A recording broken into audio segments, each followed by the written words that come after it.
as you see, this is our topic today, what is Arabic and what's not. So, I would like to do, or give, a short introduction to a very big and deep Arabic culture, which goes back to 2,000 years. And I want to maybe give a good idea, or a good impression of the Arabic culture. As you've heard, the Arabic culture sometimes is deformed in Western media. Koreans don't know much about the Arab culture, so they're a bit confused. So what should we think about the Arab culture? Is it dangerous? Is it good? What do Arabs intend to do, etc., etc.? So let's start. First World War, he went with an alliance with France and Great Britain, so they went in a protection agreement, so that the French and the British would protect, let's say, the Arab countries from Ottoman rule. So after the First World War, the Ottoman Empire just fell, and most Arab countries gained independence, such as Saudi Arabia, Iraq, Yemen, and Oman.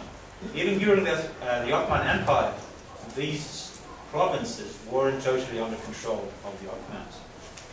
So there's some important treaties which were made during the colonial time, that means between Britain and France, concerning the borders between the different Arab countries.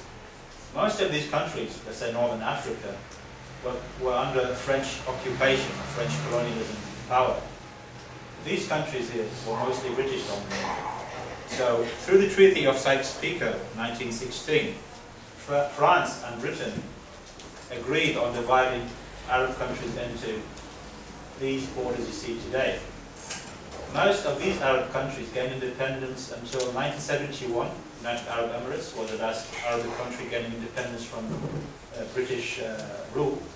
And in Northern Africa, Algeria gained independence from France 1966, if I'm not mistaken. So this is what I wanted to tell you about modern Arabic politics and the situation nowadays, why so many border lines between Arab countries. Although in the past this used to be just one big empire. Know about Islam.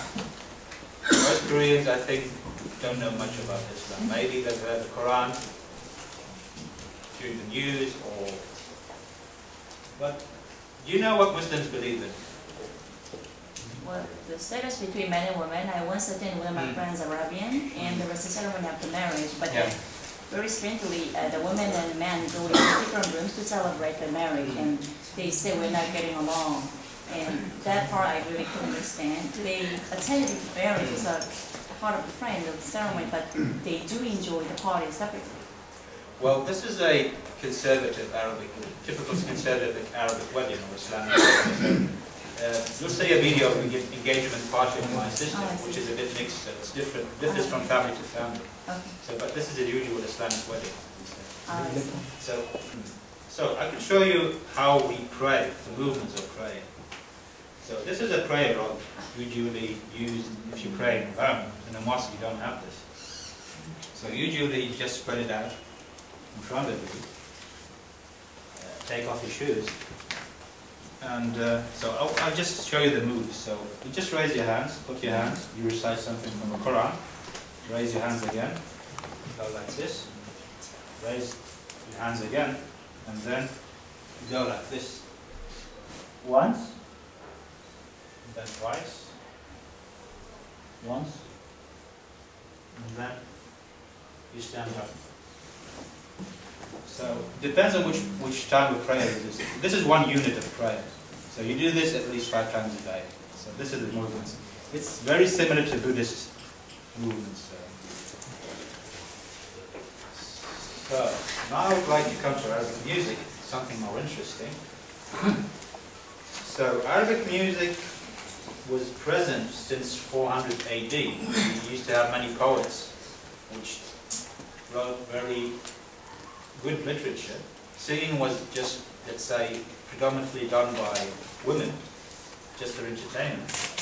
That's the pre-Islam, before the Islam was part of the Arabic culture.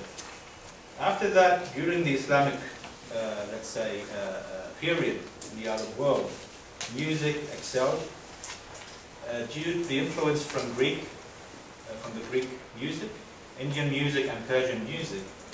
So we, the Arabic culture, got many instruments from these other cultures, such as the sonon guitar, which is called oud. We have also the traditional drum, called the tabla.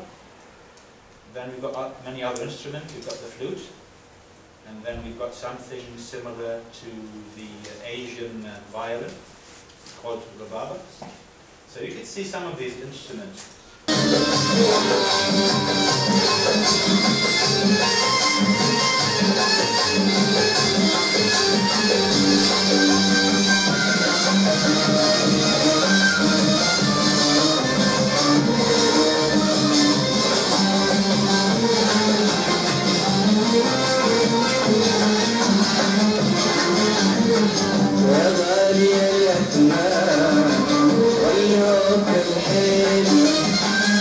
Okay, I'd like to come to a very interesting part for myself, comparison between the Arab and Korean cultures. There are many things in common between the two cultures. First, they're both Asian cultures, very conservative cultures, in which parents and family are the base of society. That means most Arabs do still live with their families until they get married. Parents have a big word to say in marriage, relationships, and in many other fields. Let's say, even if you want to study something at university, most parents even choose what the children should study. So Dubai started developing through the 1970s, since the United Arab Emirates gained independence, and it has become a hub for international business since the year 2000. The population of Dubai is approximately 1.2 million. So let's say 80% of the population of Dubai are foreigners. So as you can see, that locals just make up to 20% of the Dubai population. So this was my presentation. I hope you liked it. So if you have any questions considering the Arab culture or some things I didn't explain very well, please go ahead. Thank you for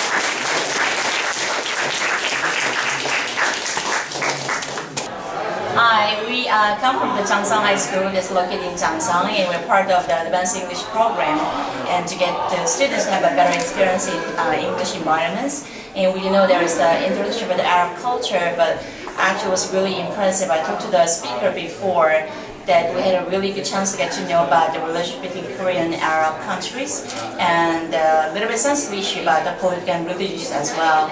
So maybe for the students, they can work better to improve the relationship with those countries, and they have a better knowledge and not the biased ones, for better general and unbiased and universal concept for the culture and the country, so they can be better suited for their futures. Thank you so much. It was a really good chance. I was happy today to see something like a presentation in Arabic about Arab culture, about Arab country, and some information actually it was like new for me, and especially the part of relationship between Korea and Arab country, and about Islam here. It was like very new information for me, and I was happy to hear that, and I'd like to see more from this information here, presentation about Islam and Arabic countries and culture. It's nice, I guess, to know about this area and these cultures, so it was really nice.